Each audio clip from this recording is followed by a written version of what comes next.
Chris, I wanted to start off this episode with a question. All right. So it's very obvious that when you're at a wedding, there's certain etiquette that you don't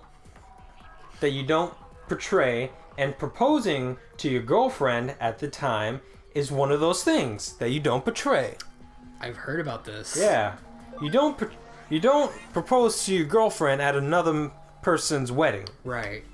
I agree. That's a dick move. Yes. Especially if you're the priest at the wedding. Wait, what? Did you not hear about that? No. Okay, you go on. I'll tell my story. No, after. go ahead. There was a guy who he was the preacher at a wedding, and he was like the best friend of the groom and the bride. And in the middle of the wedding, of like actually in the wedding, he was like, "I'm sorry, it's getting to me. I need a moment." And then he proposed to his girlfriend there in the middle of the wedding. The rest of the wedding ended up being about them instead of the people who got married. That's bullshit. Isn't it fucked up? That is fucking bullshit. It's so fucked up. They sent like some message. They sent an email to one of those like Dear Ann, whatever, and I read it. I was like, Jesus Christ, you don't do that. You really don't do that. That is fucked. So anyway, yeah, as you were saying though. So you don't do that, right? Obviously, because then it takes away from the bride and the groom, because it's their day. It's not your day. It's their day. Yeah. And then after the whole wedding ceremony, you have this thing. What is it? The reception. The reception. All right. I didn't know what it was called. Right. You have the reception, and you have a lovely time, and you enjoy each other's company, and you celebrating the bride and the groom. That's fair. But after, like, when the session, like, people are starting to leave and stuff like that, and like everything's calmed down. Yeah. Would you say at that point it would be appropriate to propose if you're going to propose at a wedding? Yeah. Yeah, right? So you want to do it in front of like your friends and family, right? Yeah. So if you're like the brother of the groom or something, so your family are there anyway. Mm-hmm. And I remember this guy being a bitch. Oh. I'm sorry, go ahead. So like setting up the scenario, so like you're the brother of the groom, you bring your girlfriend to this wedding, and you're like, yeah, it's a wedding, you know, it's my brother's wedding, my brother's getting married, you should come with me, I'm not gonna go stag, whatever, and then she comes with you, and then like the marriage happens, and then the reception happens, and like at the end, like maybe not even when everybody's leaving, but like after all the dancing and stuff, at least, like the bride and groom do their main events. I feel like a few people have to leave though. It's maybe. It's like, all right, we're done. We're winding down now. Because you want to do it when everyone's still there, though. Like, you don't have to be everyone, just like important people. Like, yeah, that's true. And then you could be like, hey, do you mind staying a bit afterwards? There's like something I gotta do or something I want to do, and then you tell that to like key people. Yeah, that's fair. Mm-hmm. But so like it doesn't matter if people leave, but I feel like it would still be appropriate to do it. Like if all of the toasts and all of the dances have been had, right? Then if everybody's still there, if it's just a party now, yeah, then it doesn't matter if you do it then. Yeah, I can see that. Because nobody, like, there's nothing else for everybody to be focusing on the bride and groom during anymore. Like, you still want them to, like, whatever. But right. I agree. Why do you ask though?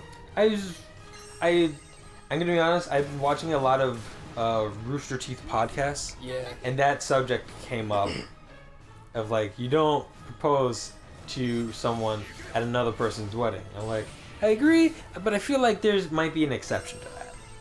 Like at the reception. Yeah. Yeah.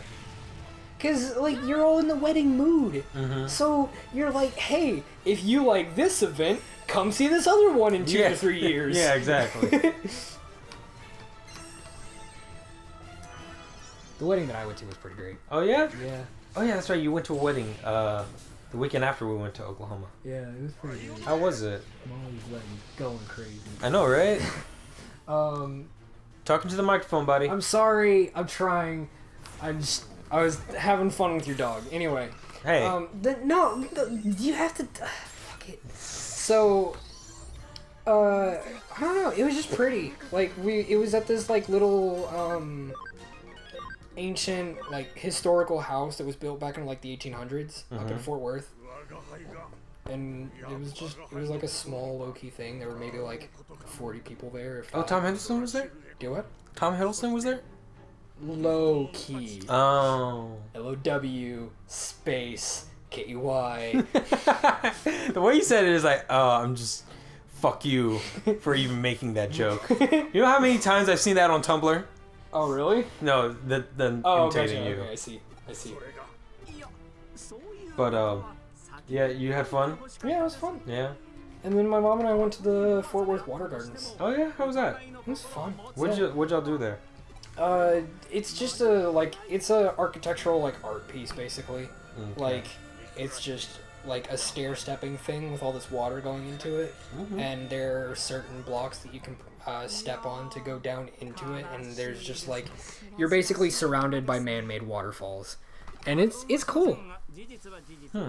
And then there's another one that like it's basically just sprinklers, like it's just a fountain of sprinklers and that's it. Right. And so there's rainbows everywhere. So the day before my mom and I were there was a pride festival there. Like Yas!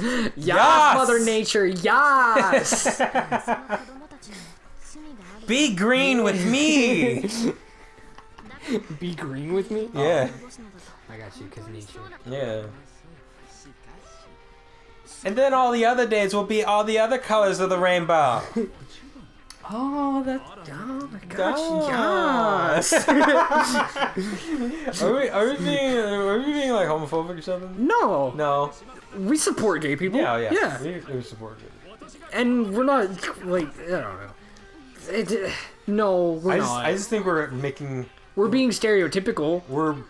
We are having fun with the idea Yeah. of a stereotype that's not there anymore. Yeah. Well, I mean, they do say yas. Yas. I know a lot of them that say yas unironically. Yeah. Like, yas, queen, yas. I do too, actually. I think I say it every now and then. I'm pretty sure I said it during one of our sessions today. Really? Yeah. I'm like, yas, queen. That's what I say when I'm playing Persona 5. And Makoto. Oh yeah, Makoto. That's her. Yas, queen. Yas, queen. Yas. I wish that they had slipped that in there like one time. Like Morgana is just like Yas, queen. And she's like, whoa, I don't know what came over me. By the way, Morgana's totally a girl, right? I fucking hate Morgana. I mean, I don't know if she's a girl or not. I mean, he's a boy. Okay. That's what he keeps saying. But the voice is a girl. Yeah, the voice is a girl. The name's a girl. Yeah. Even the nickname's a girl. Mona. Yeah.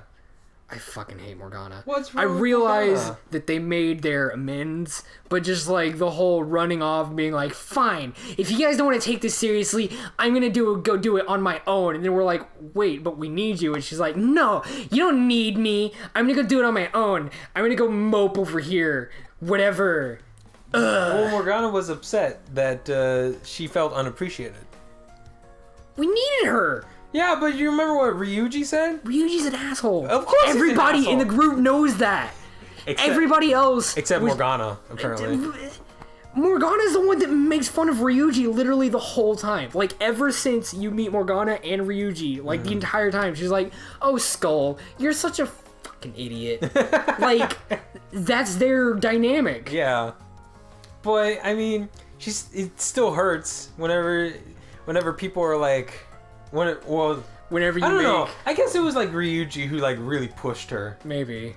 And plus he has all these like doubts in his head because he's having the dream. Yeah, that's true. Yeah. Where he was like a feral cat. Mm-hmm.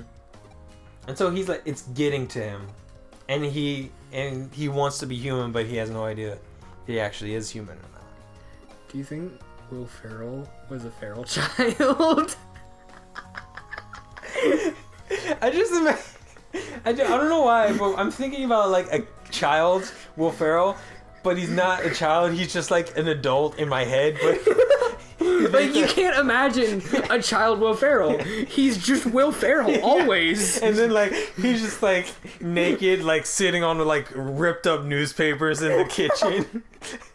and like covered in peanut butter and stuff like that. He's like, Will, what are you doing? He's like,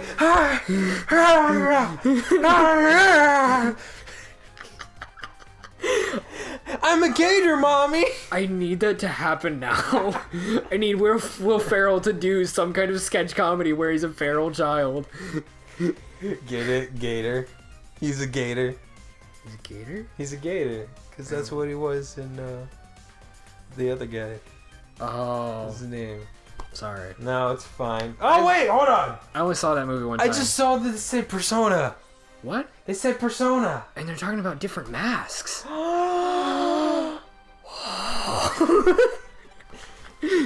They're linked. The daughter of a CEO, that's Haru.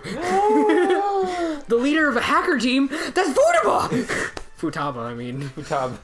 Futaba. Bro. Oh yeah, that reminds me. Remember, like, whatever you were texting me about, like, when is Futaba gonna wake up? Yeah. And then I was like, she doesn't wake up till like the last day.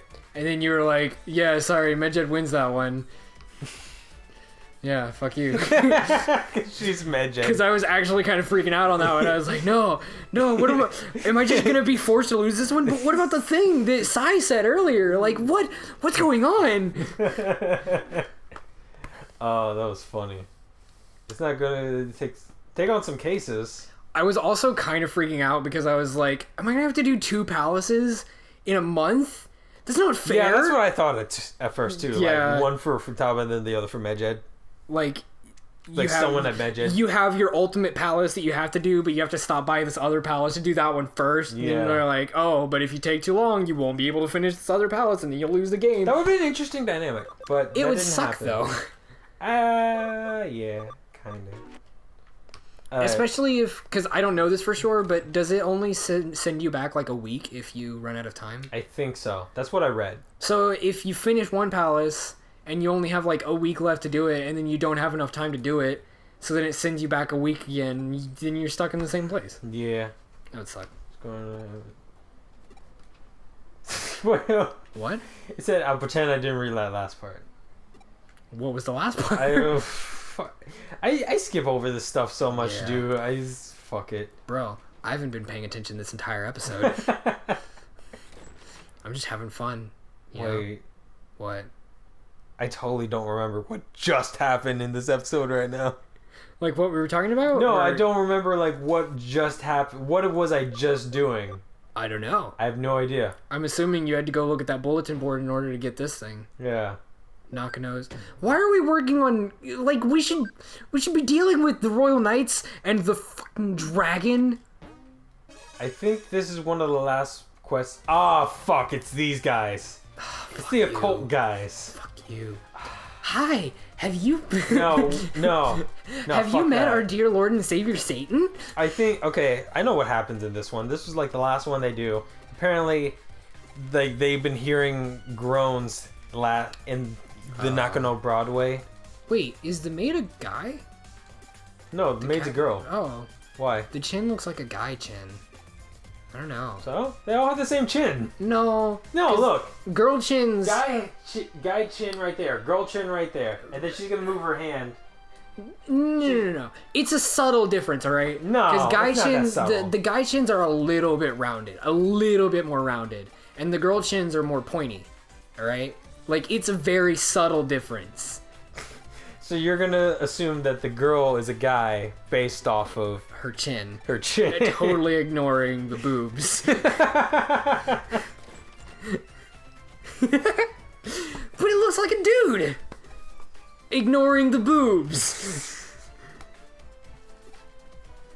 All right. I'm not agreeing with you. Hey, Pete. This might be awkward to ask, but I've noticed your assistant kind of zones out. Is everything all right? It's like the Michael Cera thing from Arrested Development. What? He just kind of like zooms out while the narrator talks through his process, but like the other characters are still like there in real time.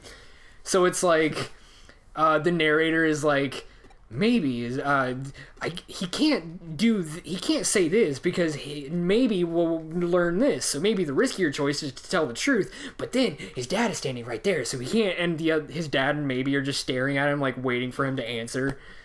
And he's just spaced out while the narrator says all of this. All right. I'm not doing this quest. This is fucking stupid. All right. So we'll just see you guys in the next episode. Bye, guys. Bye, guys. Hey, guys. Thanks for watching this video. If you liked it, you should hit that like button. And the subscribe button. And you should also check out some of our other videos on the channel. And be watching out for new videos coming out soon. Yeah. All right. See you later, guys. Meow.